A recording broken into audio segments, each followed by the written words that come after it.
I find holding space is one of the most healing things that can be done.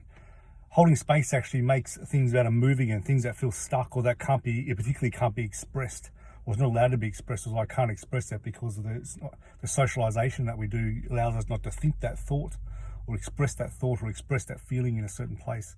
That's what causes the blockages, where energy gets stuck in certain places, where tissue starts to tighten up around certain things. The whole body starts to tighten up around certain emotions, around certain people. That's a given. You just have to experience life to know that around certain people, your body starts to react differently. And the more that you are sensitive to your body, the more you can feel that happening. And it's not, the usual thing. If you feel tense, 3 deep breaths. Feeling anxious, 3 to 10 breaths. It oxygenates your system and gives you a chance to become aware of your body again. And release tension. When you release tension, you're able to move forward. The mind can drop in different ideas of how to get around an obstacle. But there's holding space. It's very special, and it heals things just to be there, and it unlocks the next part to be opened up. So, for example, one of my clients recently, when I was doing some energy work with her, just holding the back of her head and I'm just tuning in, I'd have certain things that I can tune into different parts of the body, different parts of the energy field, things like that. It's all part of the training I've had. After a while, it's like toxic. That's what's coming through. There's parts of her inside that feel are toxic. And like most people have that, to be honest. It feels toxic. And especially if you come from an upbringing that was, maybe violent, there's domestic violence, there's things that are toxic inside. Toxic emotions, feelings, patterns, way people are talked to, and toxic people and all sorts of stuff.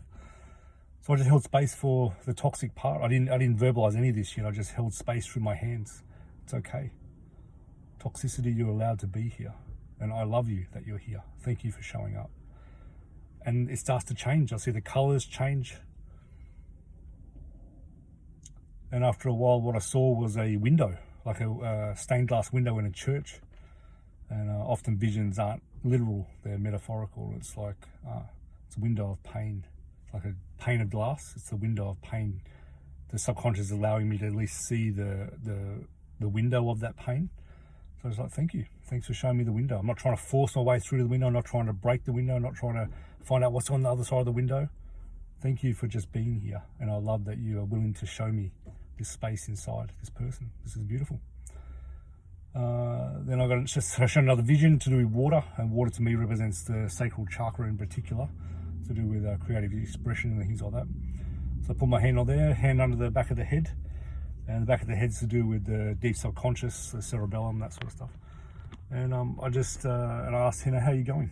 And she said, this is unlocking a lot of stuff. I hadn't even said anything about what I was doing, just putting it through my hands and allowing the body to be okay with toxicity and anything that she felt was fragmented inside that she had to reject because it was toxic. Just holding space, that's all. And things were just unlocking like crazy in her body. And as soon as I put my hand on her lower abdomen where that sacral chakra is, she goes, that's intense, what's happening here? So I just let it be, and things worked through. We did a technique to bring the sense of I belong, and all the parts of me inside that I feel I need to reject and are toxic and not allowed to be expressed, I allow them to be there, and I allow them to have a voice right now. Ran that up and down the spine, just feeling amazing, the body's twitching. And the last part was, I put through my hands, I am beautiful. Like you are beautiful. As a part of her, these toxic things don't feel like they're unacceptable. They feel like they're unacceptable. They don't feel beautiful at all. It feels very ugly. And I'm beautiful. And I just put her through her body's twitching. She's breathing starts getting deeper. There's a lot of emotion coming up. And we just integrated that. And she felt amazing. And I felt amazing too. And that's what happens when these sessions, I get healed by these sessions too, because there's parts inside me that feel very ugly. And I honor that. It's okay. It's okay to say. Most people don't even say that. There's parts inside that are fragmented and ugly. And the things that we don't voice causes problems in the future. So I feel fantastic. I feel so much more acceptable of myself, and she felt that of herself too. And the people who usually annoy me pretty hard, they weren't annoying me straight away.